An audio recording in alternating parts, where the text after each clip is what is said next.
Was it clear from your college days that you want to go for masters in UK and LSE? Back then, it was a mandate that your education journey should not finish at graduation if you want to really do something in life. Was entrepreneurship at the back of your head always, that you will run your own, something of your own? I say that you were on a roller coaster, and it was not you who was going. It's the guy controlling the roller coaster that you're going on that journey. You called your parents, it's like, now whether I continue here to become a partner or I have to do something else. So what was the decision you took? For me, the sabbatical was that, okay, let's go back home. I've been in a hostel all my life. So let me, for once just go and spend time with family. Kunskapsskolan is the only school that has a continuum of all three boards. That is because, we believe that education, if it has to be personalized, a child should have the opportunity of choosing their pathway. And you are at Masters Union. Any reflections on us? I think this is what India needs.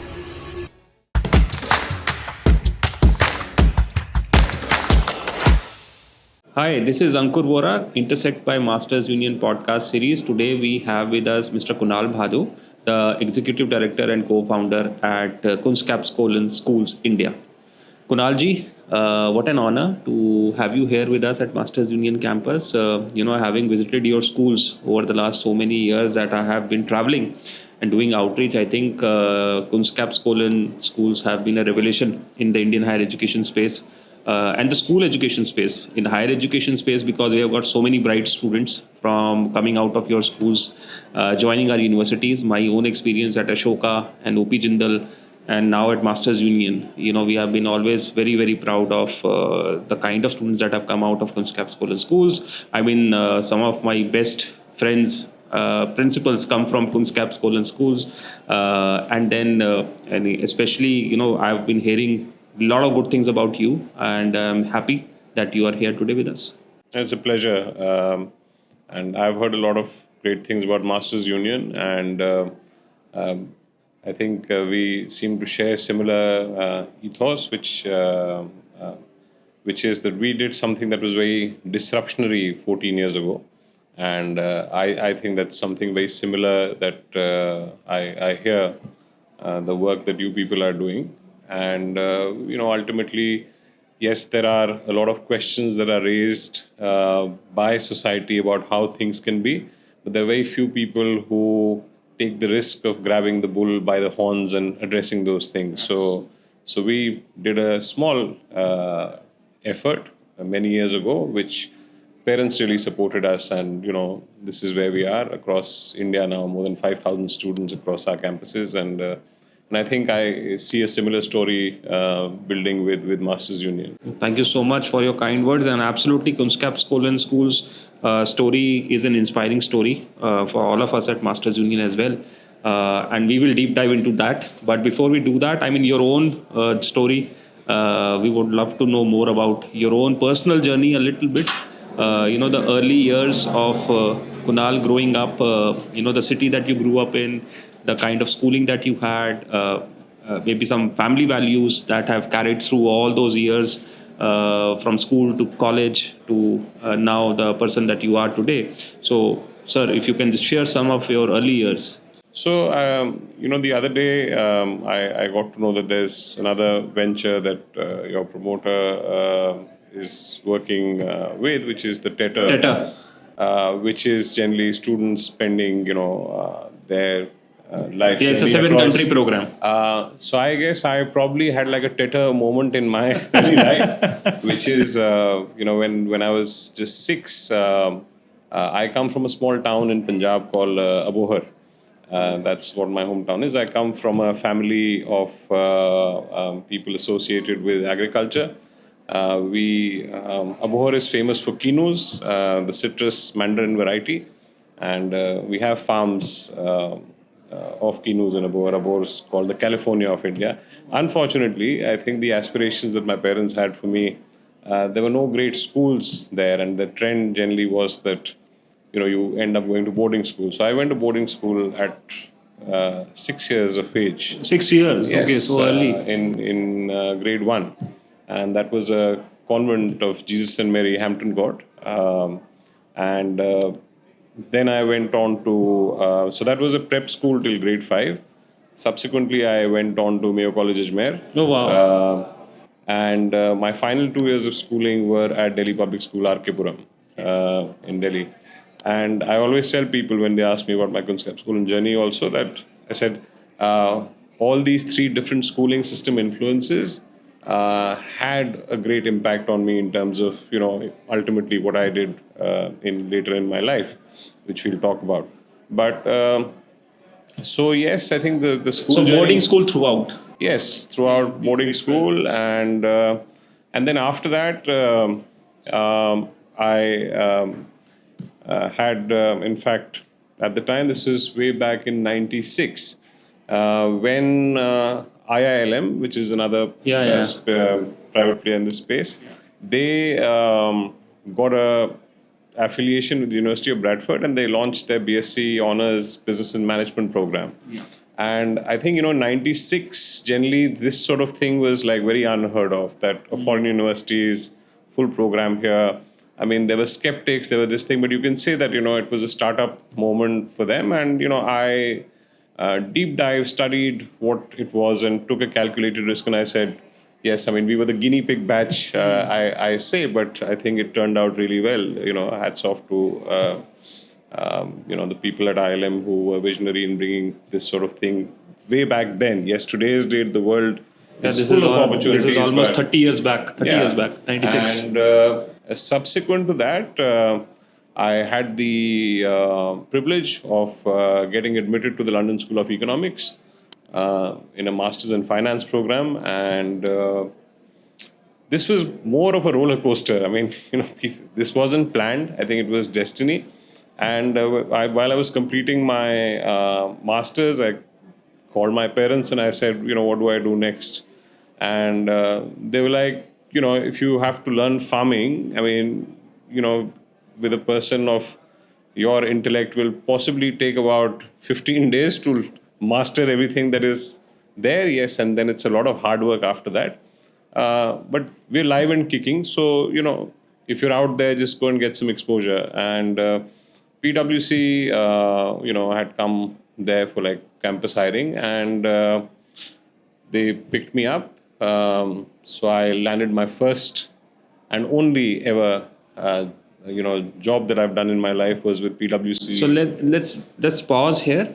For our viewers, I just want to a little bit more about the UK journey of education, LSE especially. Okay. So was it a conscious choice, because LSE is a prestigious college and you will have worked hard to get into that program, London School of Economics. I mean, so tell us a little bit about your motivations. Was it clear from your college days that you want to go for masters in UK and LSE?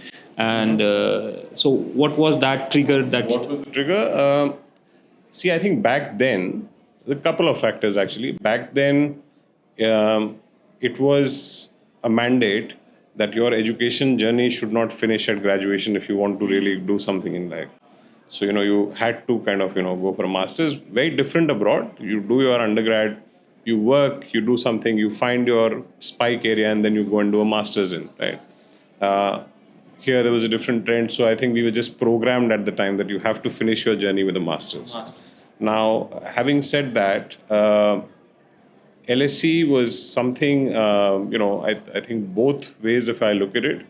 I used to always admire it for, the kind of alumni that we used to hear, because, that's something that makes, something impressionable that you see that, okay, you had, at the time, we had our president, Dr. K.R. Narayanan. He was an alumnus of this thing. Dr. Manmohan Singh, was associated with LSE. And LSE had, some really big name. Dr. Ambedkar, the founder of our constitution, he was an LSE alumni. So, so there was something about this that intrigued me. And, LSE's, coat of arms, if you look at their motto, it's something in Latin. It says, Rerum causas connoisseur, if I hope I'm pronouncing that right. But it's a Latin phrase, and it basically means, finding about things the reason to be. It's kind of like your quest that you like to go deep behind to understand the meaning of things and appreciate the finer things in life. And that was something that was, I've always been that sort of person who likes to kind of, deep dive, to create kind of, new things, be like a architect of new ventures or a new way of thinking. So I think that's what. So even then in college days you were like this. That you wanted always. Yes, I mean, I was always kind of thinking out of the box, question the status quo, see if there's a better way to do what we're doing. So, that curiosity is kind of, lived in me all along and even now. Amazing. And then now we can come to PwC, and I think you were mentioning that you joined PwC in UK. Yes, I worked in the London office. I started in the millennium year, the year 2000. And it was a great journey. And I also qualified as a chartered accountant in the UK while working with PwC.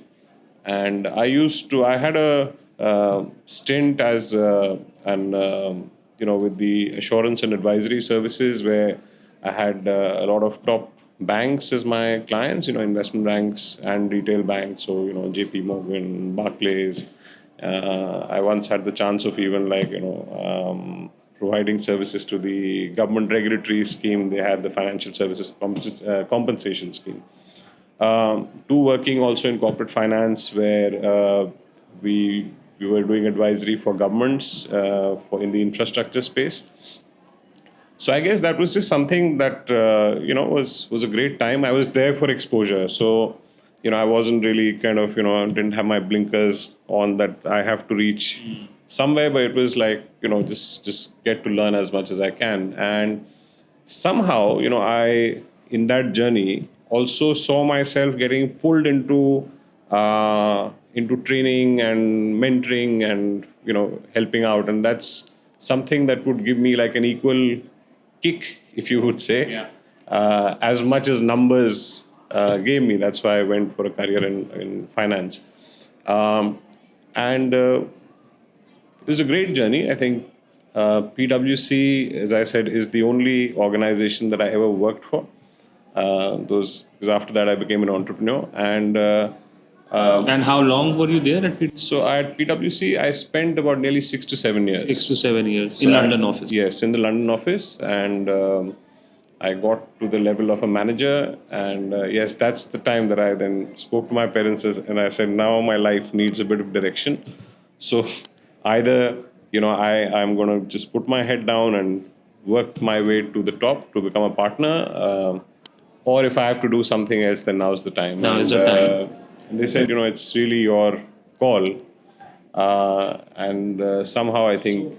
Was entrepreneurship at the back of your head always, that you will run your own, something of your own? Was it in your head from early on, or was it like it progressively as your career progressed, let's say PwC 6 years, that you realized that maybe entrepreneurship is my path? See, actually, just this morning I was speaking to someone, and how in today's date we are so much talking about kids, for even with school children, your focus area or the spike or things like that. Yeah. I mean, to be very honest, in our times, I don't think there was this kind of exposure. So I always tell people, in fact, there's a thing where I say that you were on a roller coaster, and it was not you who was going. It's the guy controlling the roller coaster that you're going on that journey. Another example I tell people is like, they say, oh, you swam really well and you beat the rest, and I'm like, who pushed me in the pool? I didn't know how to swim, right? So I think both these analogies really, what I'm trying to say here is that things happen. I think I'm a great believer of destiny, and a great believer of that someone up there has you're part of a larger design, and you will reach there. And I think everything that you're doing before that or whatever is just preparing you for that journey. I agree. Radhe Radhe, Hare Krishna. बहुत सुंदर बात. So then I mean, so let's come back to PwC. You called your parents. It's like now whether I continue here to become a partner or I have to do something else. So what was the decision you took? So, I think I spoke to my partners at PwC, and PwC had a very good system then that, if you'd done a number of years, you could take a year sabbatical. So, while I mean, that was more for, if you look at the Brits, they love traveling. Yeah. And, so the idea was that at that point in their career, when they're getting to manager, they will kind of, put on the backpack. They've got money that they've saved. They'll go and travel the world and then possibly come back and settle down in life and, pursue their second innings. For me, the sabbatical was that, okay, let's go back home. I've been in like sort of say a hostel all my life. So let me, for once just go and spend time with family. In Punjab? In Punjab, in India, and, explore how things are here. And when I came... So you came back from UK to India? So I came back for a year. I still had my job there. And my partner said, go and try out. Well, I mean, people go traveling. Yes, you're going traveling to your own country. Doesn't matter. And then things, when I came here, that time, 2007, 2008, a lot of things were happening in India. India was like, that was one of an unprecedented... So the flywheel was beginning to move. And things just, started like clicking, and I just got married also recently. And then I asked my wife, I said, so where should we be? And, she was also neutral. And I think we just, on my hunch, I said, okay, let's try it out, right? Let's try it out. If it doesn't work out, what's the worst thing that can happen? I can always go back. I mean, if not PwC, some other company. So I stayed put in India. And then it was also trying to figure out that, okay, what am I going to do? So should I join another corporate consultancy or something here, or do something on my own? And a lot of what's happening in the education space, at that time, I remember there were like, experiential learning, or, these sort of buzzwords you were hearing in school education at the time. So I started exploring this space. And 2008, 2009, yes, absolutely correct. And then, I worked at Ashoka and OP Jindal. 2009 and 2010 was the inception years for Jindal and Ashoka also. So, yeah, absolutely correct. A lot of new things were happening. A lot of new things were happening. And, Educomp was a big player at that time. Yeah. They were like, very big. The market's favorite, the stock market's favorite, the school's favorite. What they done something was very, very disruptionary.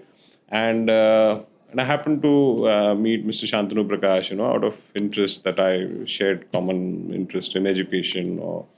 And he at the time said that, they were, expanding and doing many schools.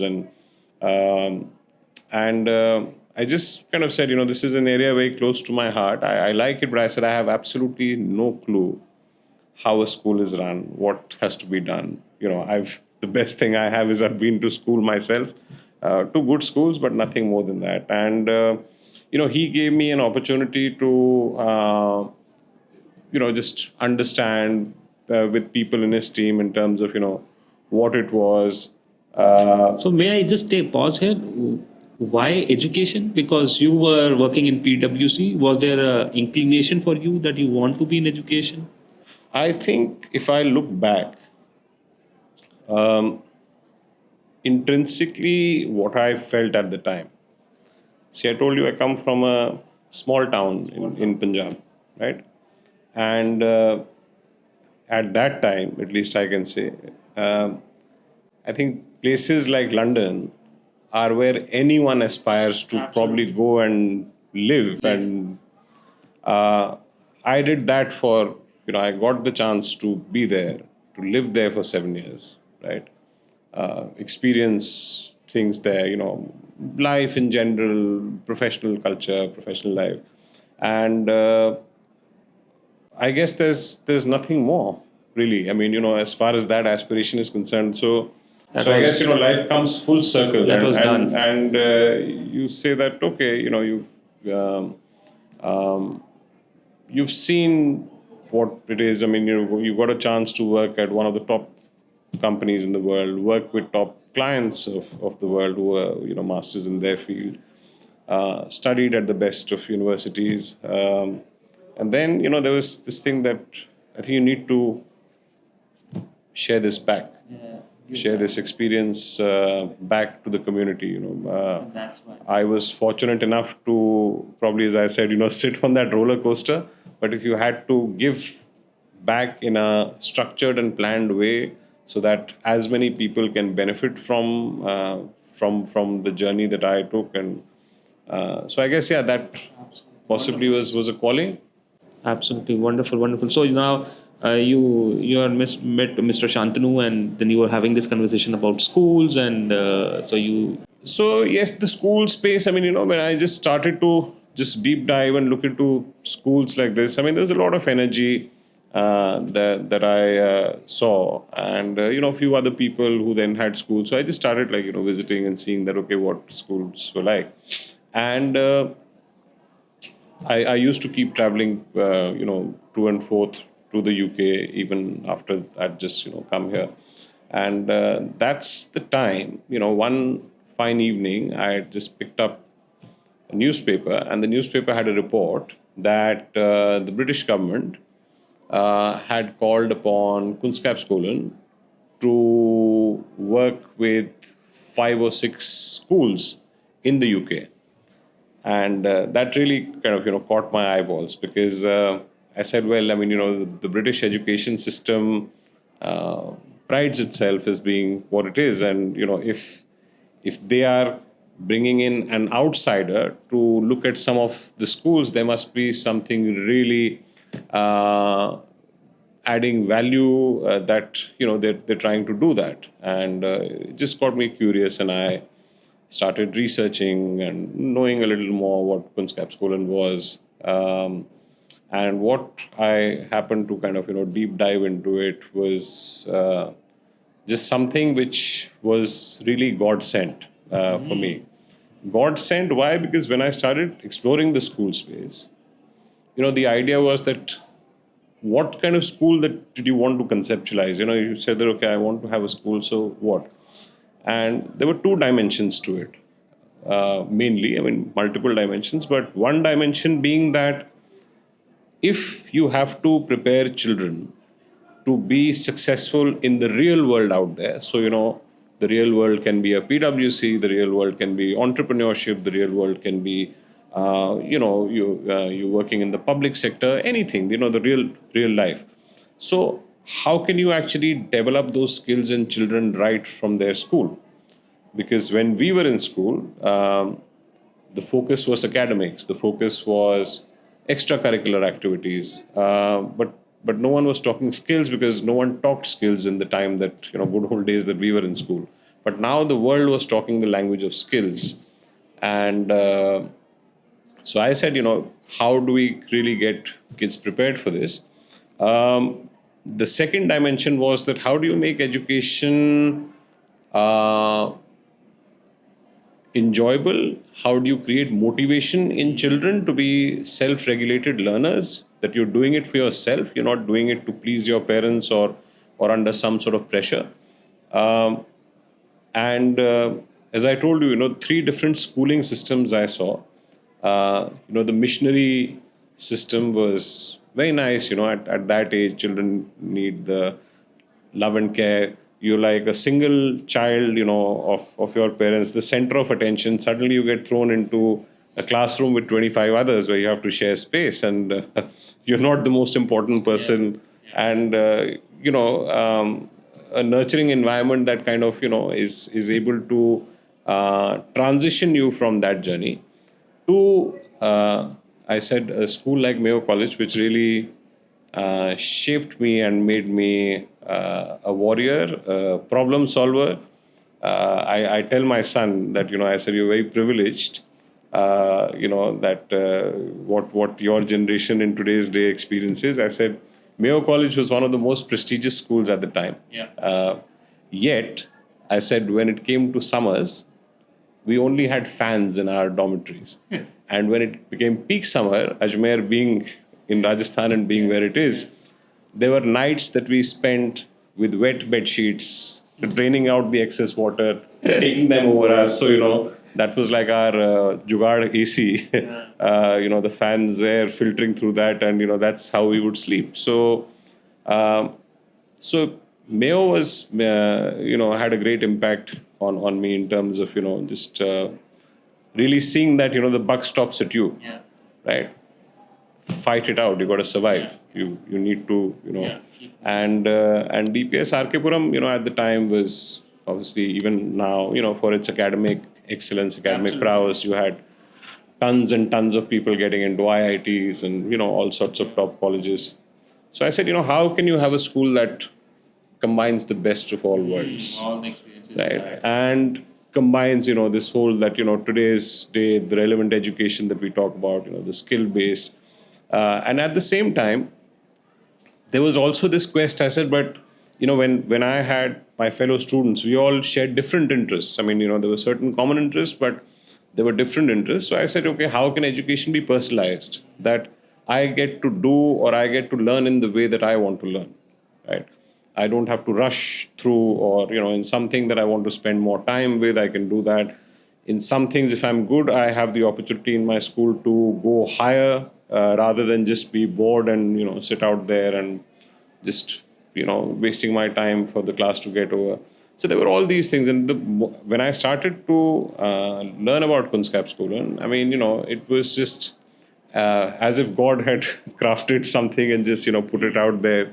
But I think what you read and what you experience can be different. So I sent an email to Kunskapsskolan. I said, this is me, and this is, I'd love to kind of, speak to you.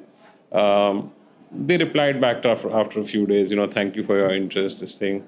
I thought, maybe a Scandinavian company working in the UK, I mean, how much would they care about India at this point in time? To my surprise, one fine day, I got another email, which was that, okay, they set up a time of a call. They said, okay, we want to speak to you. And this was which year? This was the year 2010. 2010. Yes. Okay. And I got a call from the family founder's daughter, who was also the CEO of the company, and we had a long chat about understood each other, what I was thinking, what I wanted to do, and they shared what they had, and they did say at the time, they said that 6 months ago, someone from the government had come to Sweden, and they came to know about us, and we came to India to explore. They said, yes, you should set up. We came, but nothing happened, and then we went back. So I said, well, I mean, we're looking at a private sector initiative. It took us 2 years to really understand that this was right, and how we did that. So there were 2-3 trips that they came down. They visited India. Okay. I got them to visit a number of schools here to see what school education was like.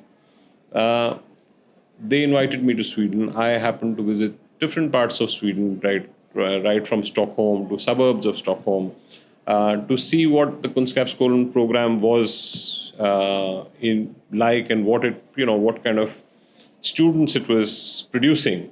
Proof is in the pudding, and I think we were convinced that this was just about the thing that I was very sure that this is something that we wanted to do. And the beautiful thing is that the program, the Kunskapsskolan education program, which was there, this was obviously with the Swedish curriculum, and the beauty of the program is it is very curriculum agnostic. You can fit in any curriculum into it, because any curriculum because it is more it's the how of education than the what. I mean, what boards tell us is more so the what.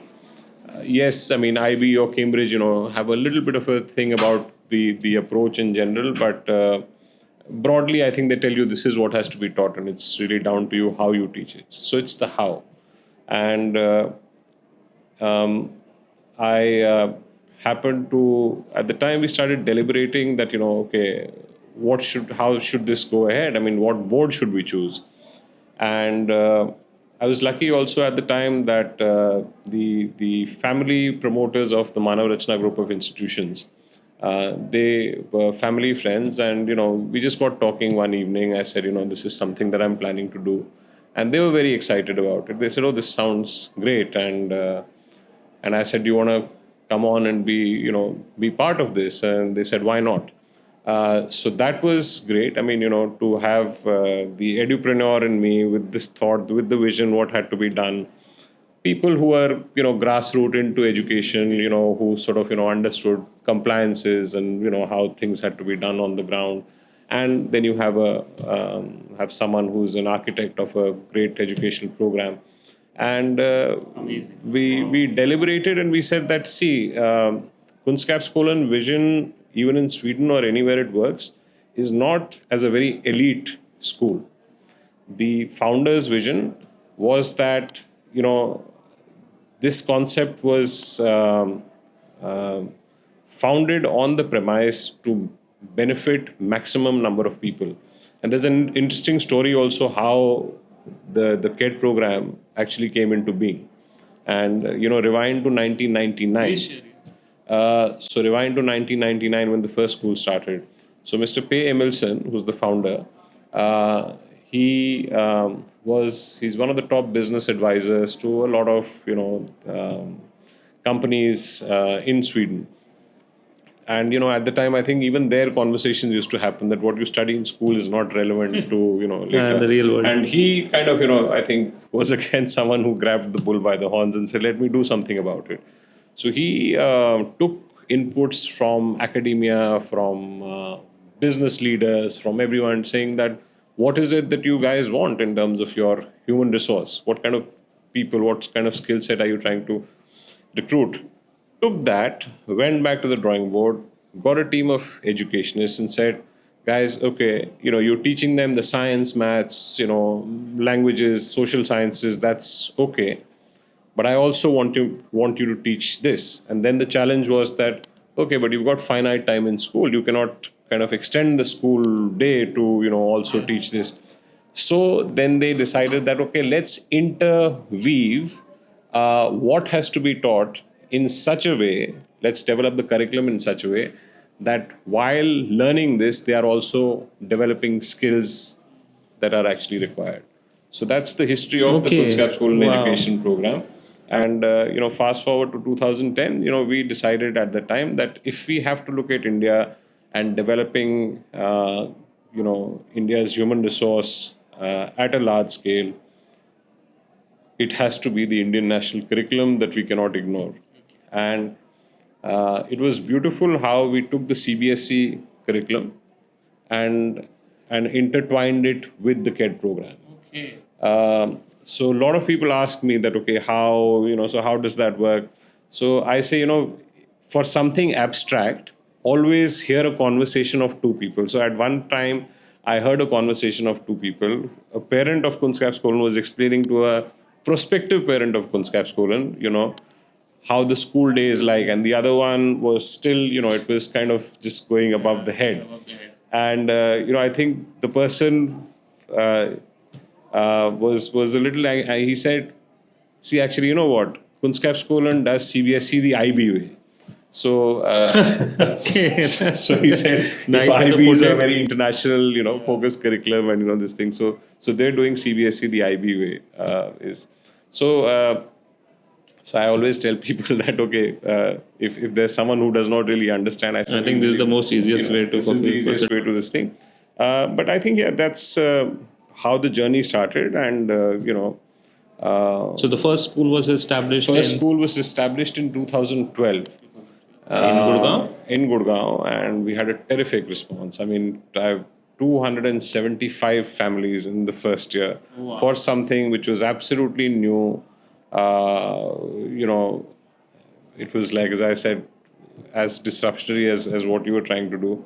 But we had those parents, and they became our ambassadors subsequently, because when they experienced what it was, and generally the word spread, and I think we were full capacity in just 2 years.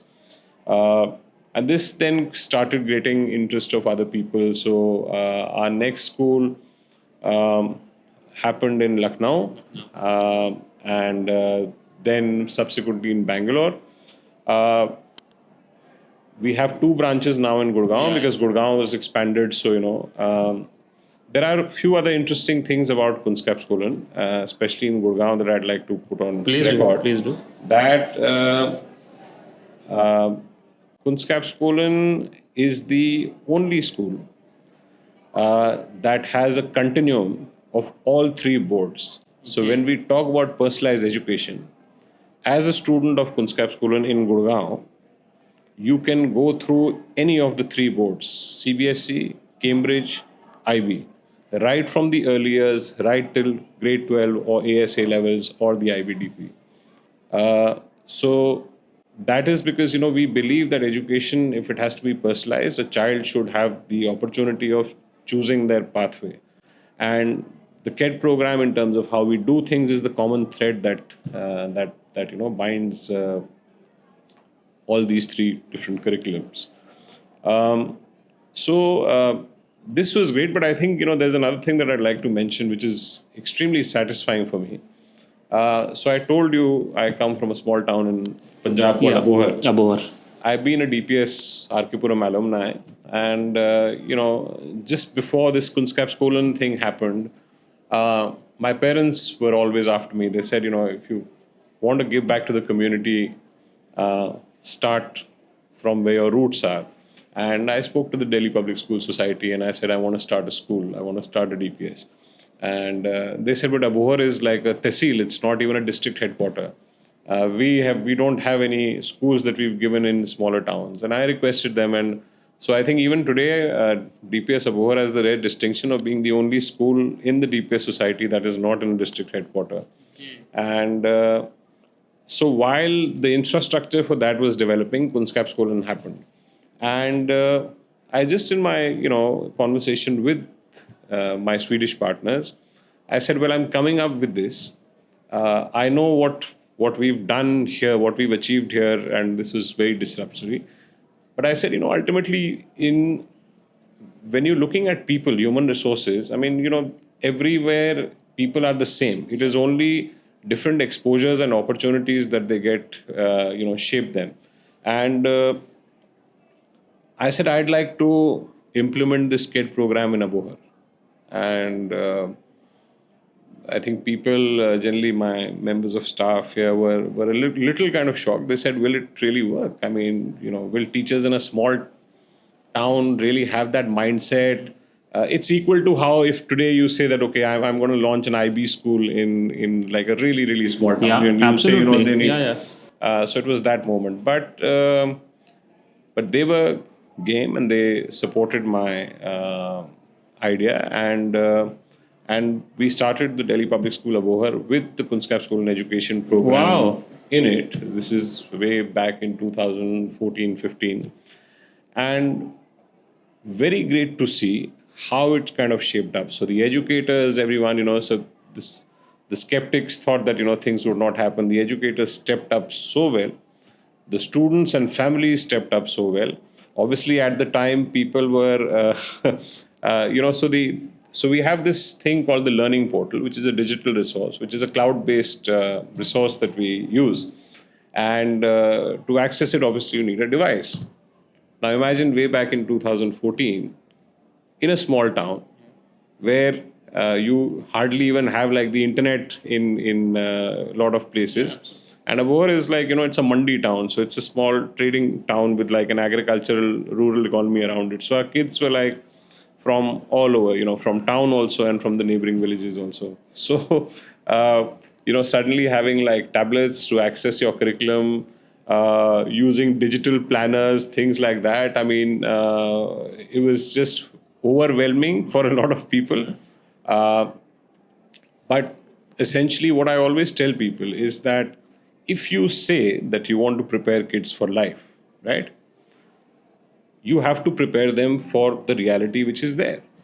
Even in today's date, I get a lot of parents being concerned about digital devices and things. And I'm like, well, I mean, today you're talking about AI. You want your kid to be AI proficient. Tell me, how is that going to happen without a device, right?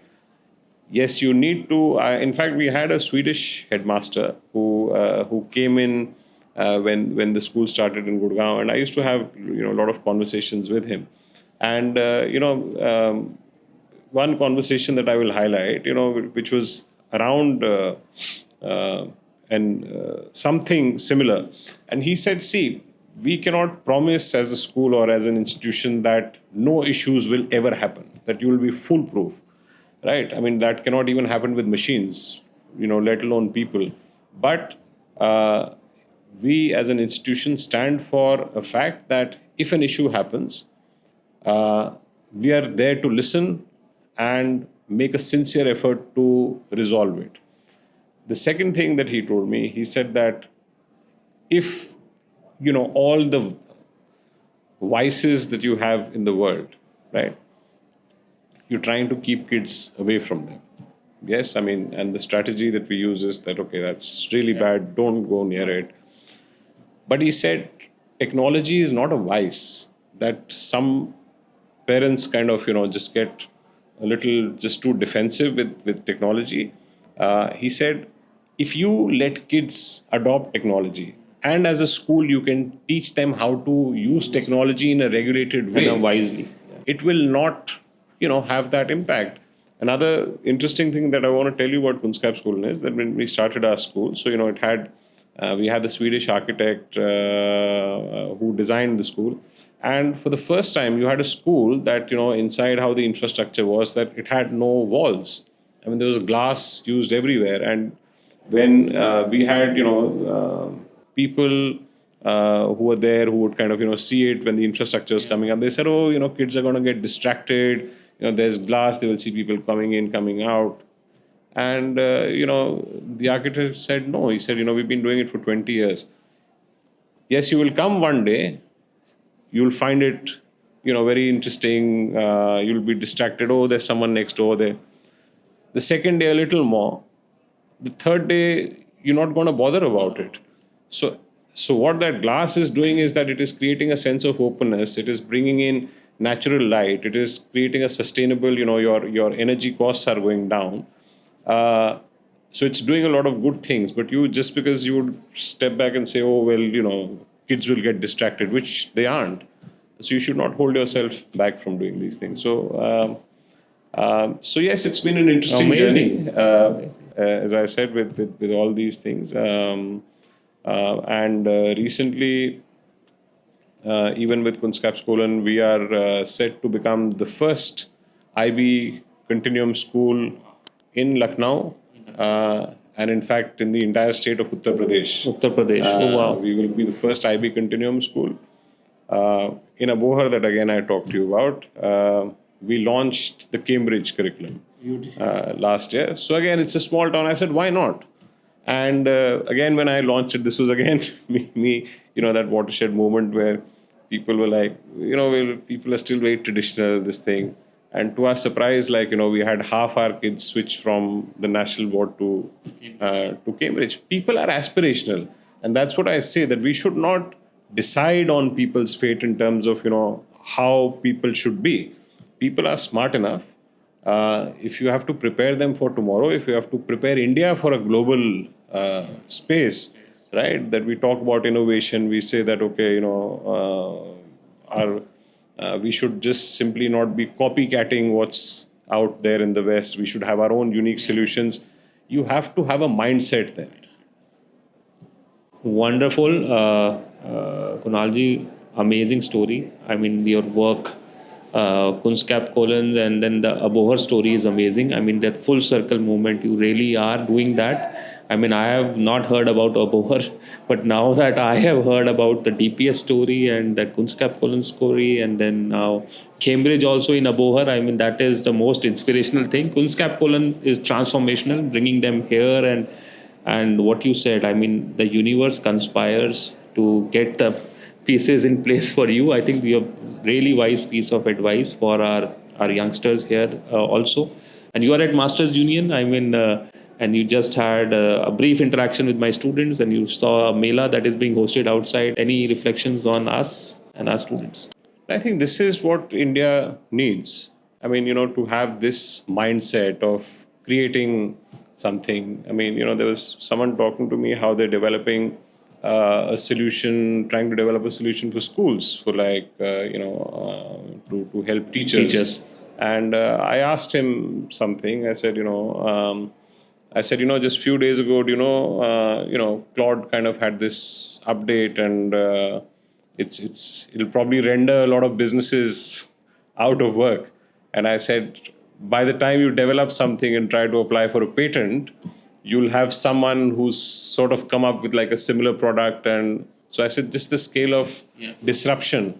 But it was good to see his resilience. He said that, yes, that may happen, but I'm going to build a very superior product that will be solid and very fundamental, and I will have relationships with the school. I will invest myself with the school so that ultimately, not only the product, but the overall experience they are able to get. So I think that is, just to add context, that is Suvansh, our third year undergraduate students, and he is building that product for teachers, helping them in curating their lesson plans and exam papers as per the curriculum that they are following. I mean, amazing guy. Just in the third year of his undergraduate program. Just in his third year. But I mean, it's great to see the kind of work that is happening here, and we'd like to obviously see this. I don't know how many students you actually have who are from non-metro cities, but a lot of them. Yeah. But I think that is also where that's an underserved part of the country, I would say, where there are very high aspirations but little opportunities like this. So great to see if. Let's hope we find some ways to collaborate and deepen our collaboration. Thank you so much, sir, for taking time out and being here with us at Masters Union. Absolutely, it's a pleasure being here. Thank you. Thank you.